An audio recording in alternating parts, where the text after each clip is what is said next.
Berita pertama, ada semakin banyak siswa Inggris yang beralih ke investasi cryptocurrency untuk membiayai biaya hidup mereka. Sejak tahun lalu, pangsa siswa yang menghasilkan uang dari kripto telah meningkat 3 kali lipat dari 2% menjadi 6%. Survei Uang Pelajar Nasional 2021 mensurvei 2038 mahasiswa di Inggris antara Mei dan Agustus 2021. Hasil yang diperoleh menunjukkan bahwa 76% dari siswa Inggris yang disurvei khawatir tentang pemenuhan kebutuhan, meningkat dari 71% dalam survei tahun lalu. Rata-rata, siswa menghadapi biaya hidup bulanan sebesar 810 GBP atau 1.120 USD.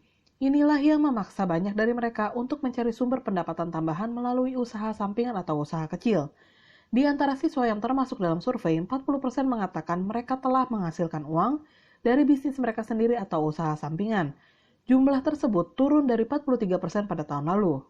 Dengan meningkatnya proporsi siswa yang mengatakan bahwa mereka berinvestasi dalam cryptocurrency, terbukti bahwa kaum muda perlu menerima informasi yang jelas dan seimbang tentang kripto untuk memastikan mereka membuat keputusan keuangan yang cermat, menurut survei tersebut. Di antara siswa yang menyatakan memiliki pekerjaan paruh waktu, jumlah rata-rata yang mereka peroleh adalah 404 GBP per bulan. Meskipun proporsi siswa dengan pekerjaan paruh waktu turun, jumlah pendapatan siswa yang bekerja dari pekerjaan mereka telah meningkat dari 326 GBP per bulan pada tahun 2020.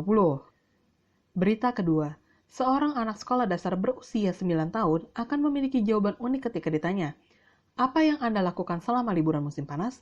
Alih-alih cerita tentang kolam renang dan bersepeda, dia malah akan menceritakan bagaimana dia menghabiskan waktu membangun rig penambangan Ethereum di garasi bersama saudara laki-lakinya. Anak berusia 9 tahun ini bernama Anya Raj.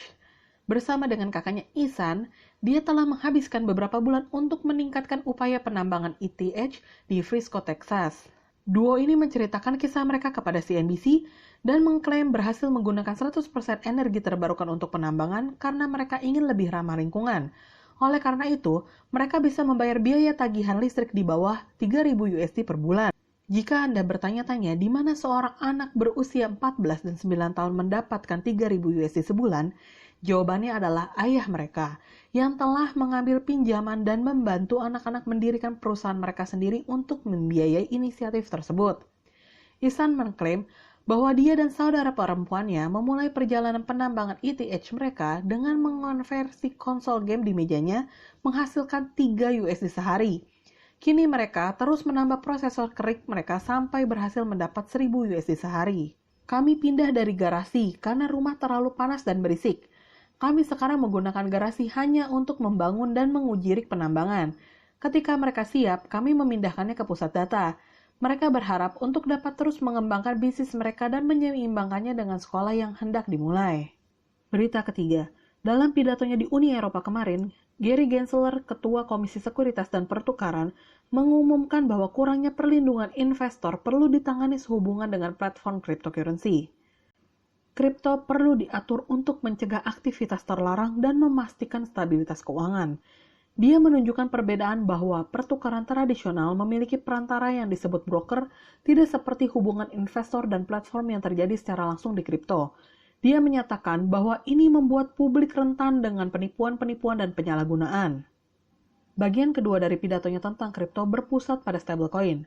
Dia merujuk secara singkat ke proyek Diem yang didukung Facebook.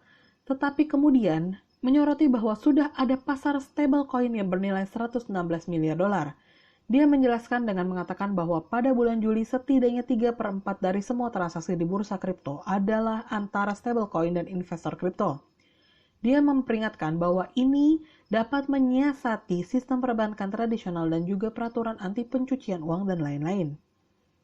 Akan sangat luar biasa untuk melihat regulasi positif dalam kripto karena tidak dapat disangkal bahwa penipuan dan praktik tidak adil telah terjadi di industri ini.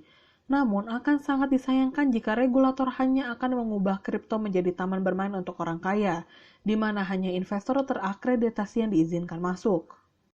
Sekian Go Minders Update hari ini.